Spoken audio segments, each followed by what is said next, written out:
everybody. Welcome to the NEKO Alpha Show, episode 7, bringing you Japan-related alpha and more from the United NEKO Alliance here in our super secret Tokyo bunker. I think we're going to call it a bunker this time.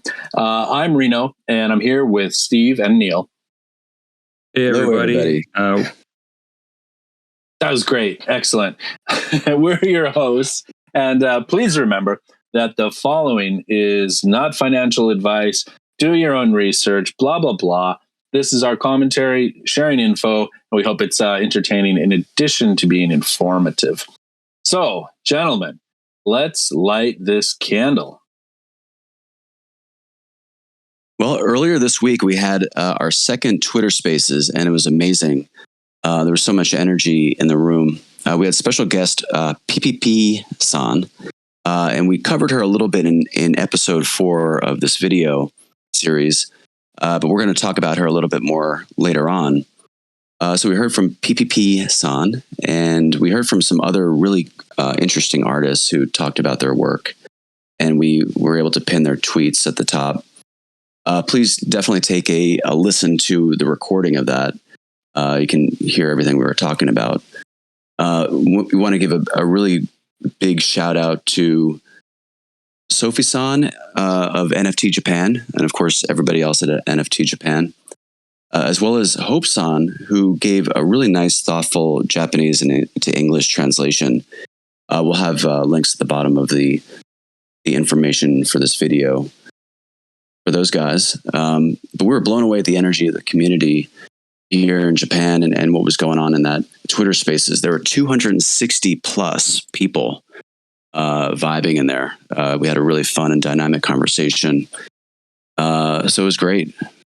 We're going to be doing that Twitter Spaces every week, Tuesday morning Japan time, Monday evening North American time.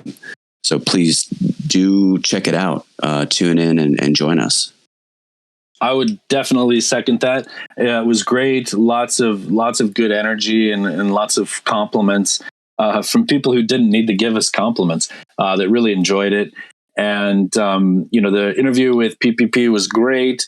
And then we had a lot of, toward the end, we had a lot of artists come up and talk really quickly about their project. And it's a really cool way to get to know what's happening here on the ground.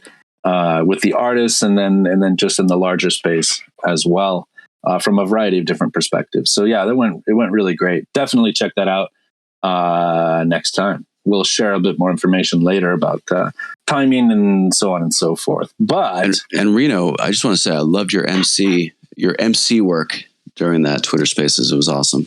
Got to keep it flowing. There's a lot to cover. You had it flowing. So many people wanted to say things and talk, and you did a good job. Well, thank you. We try to keep it tight, but also keep it cordial and friendly, and don't want to cut people off if they're speaking. So try to gently communicate that we do want to keep it tight. We want to keep it flowing, and people have been very respectful of that. So. Anyway, about our conversation with Pipipi-san, she made a serialized manga story over 100 days, talking about her journey from somebody in debt to somebody who successfully created NFTs and with collectors both in Japan and overseas.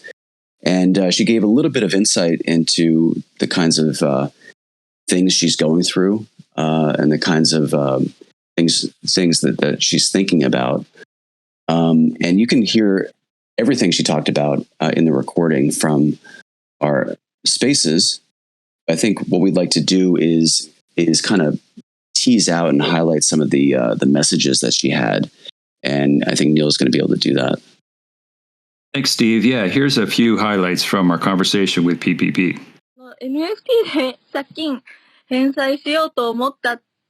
PPP told us about her history of how she got into NFTs and began art.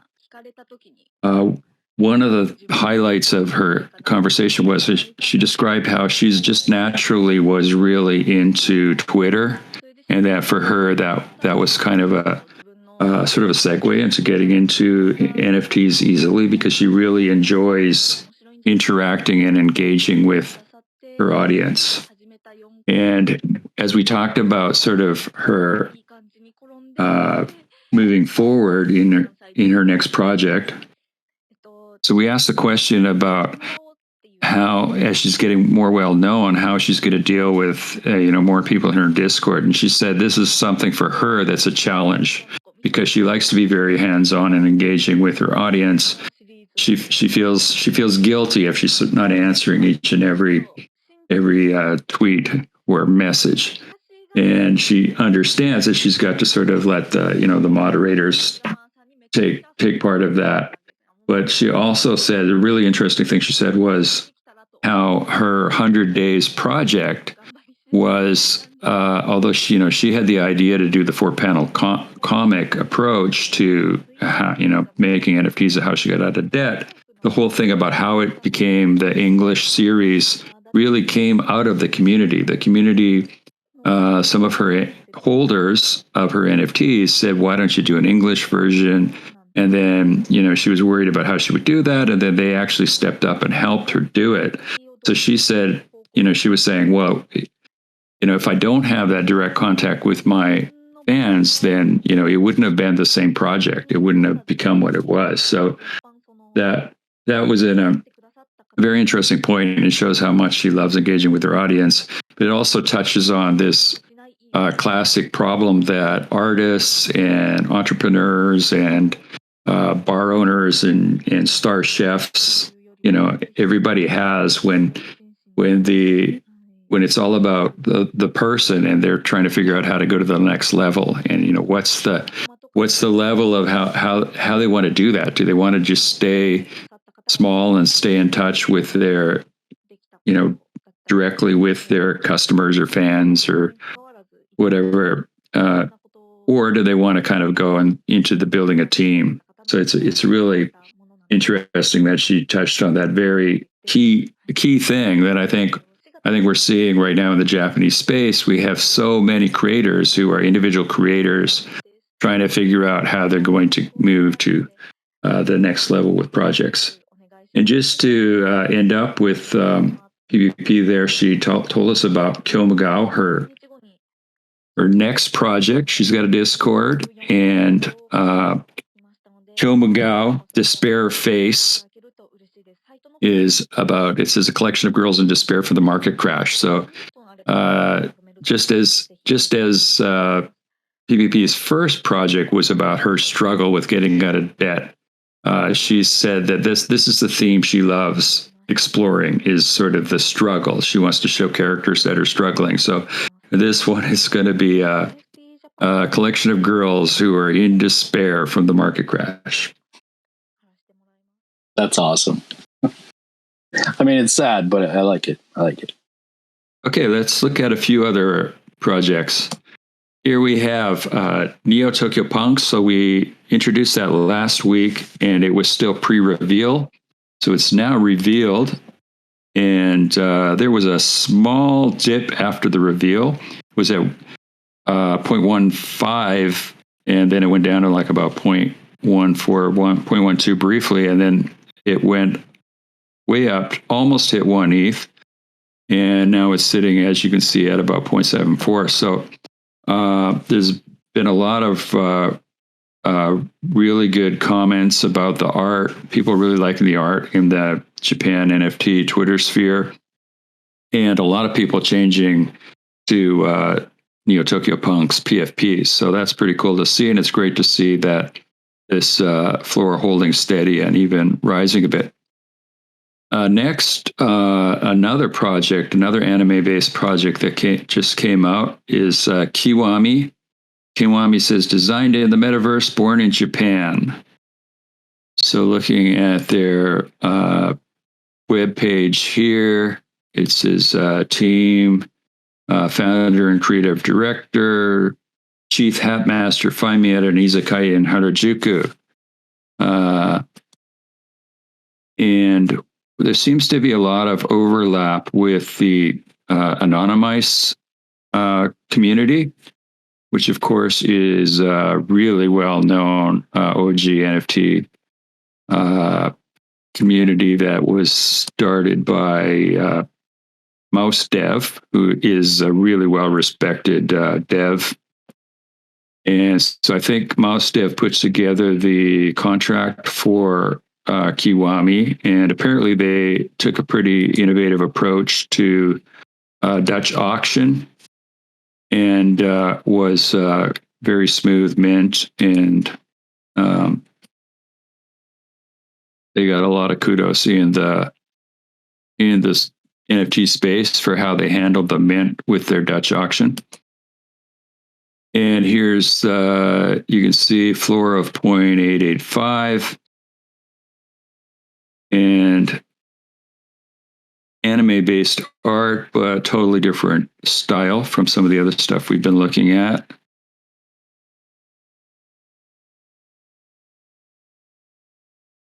I saw another tweet here from their community leader, Scythe, showing very transparent view of what they're doing with the treasury. So that's pretty cool. So look forward to hearing more about what they're up to, and hopefully maybe talking to them too. Okay, so next, a quick update on Hoshino Bespoke Shoes, Hoshino Traveling NFTs. So as we mentioned before, Hoshino-san and his team are cranking out the designs one by one. They're going to spend the next few months getting all 10,000 pieces. But what we noticed, some new designs coming out, but we had this kind of sneaker format, and now we're seeing some high tops and some women's stilettos, and everything with this kind of photographic type of art, that we understand that when you get the real shoe, it's going to be printed right onto the leather. So this is looking pretty cool. So just a quick update there. And moving next, we've been hearing about a lot from Nouns DAO Japan recently. So it looks like I think one of the Nouns holders, Komorebi88, who's a holder of Noun 226 and is a LA-based Japanese entrepreneur, I think he may have been instrumental in bootstrapping this Nouns Japan and getting some stuff happening over here. So it looks like they had a little contest. Where's my tab here? Okay, yeah. This is actually saying sort of part 2 of the contest. They're looking for entries, but I think if we scroll down here, we can see some of the entries that came in their last contest. So they basically asked for Japanese creators, NFT creators, to nounify some of their art and do a collaboration. And there's a lot of really cool stuff here. It's they got a lot of entries. Here's one. This is a cool one. This is Ao Umino, who did, she took a couple of the Shark DAO NFTs, and she even gifted them. So Shark DAO responded and said, "Thank you, Devil Kitties, for gifting us this awesome shark cat." You can see here, Shark DAO. I'm actually a member. So I could say we put it in, we put it into the official treasury here. So these are the actual nouns held by Shark DAO, and just a few collaboration things. So it's actually pretty cool that they took in the noun Devil Kitties into their collection here. But let's go back to some of these other. There's just a lot of really cool entries here. There's Tetsu from NFT Japan. Yeah, there's a lot.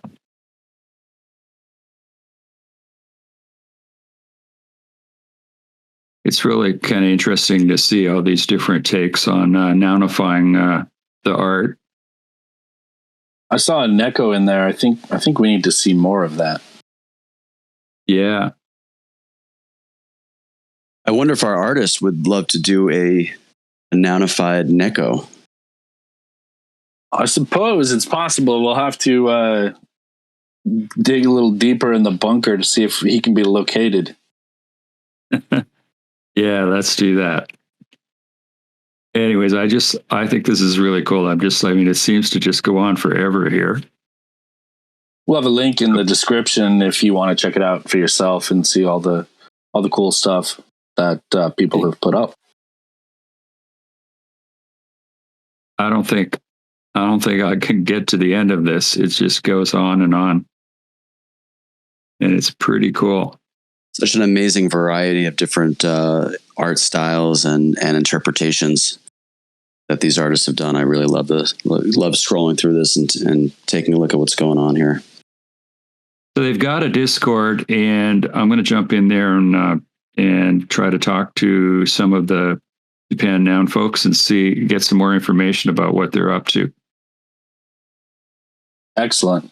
Well, one can certainly scroll forever on this, but unfortunately, the NEKO Alpha cannot go forever. So I think that wraps up our alpha for this week, right, Neil?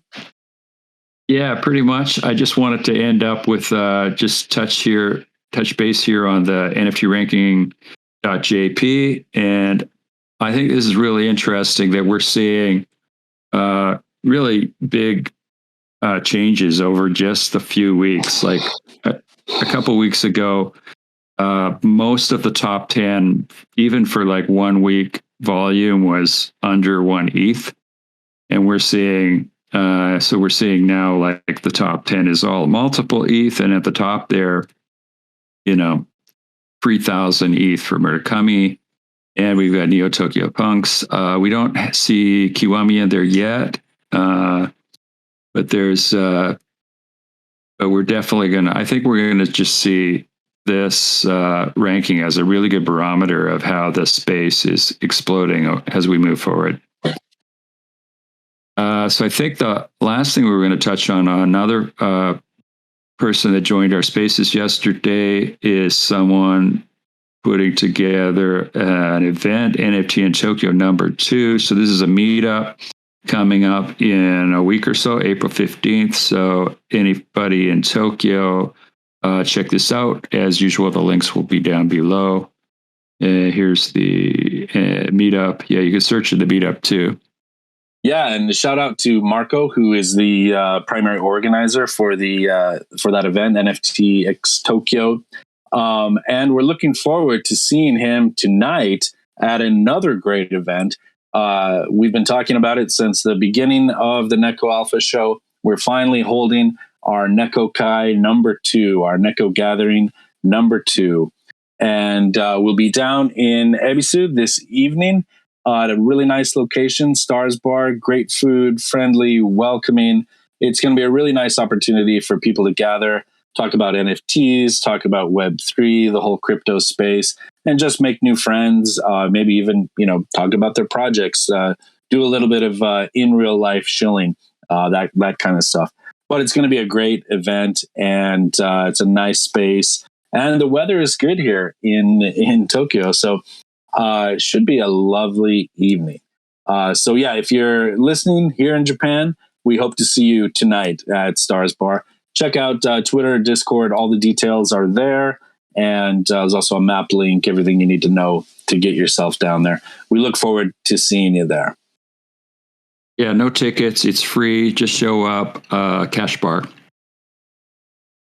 I can't wait to hang out with you guys. It's going to be fun. Absolutely. Yeah. And the pizza, try the pizza. I hear the curry is awesome, but I had the pizza last time at NEKO Kai #1, and it was fabulous. So yeah, come on down.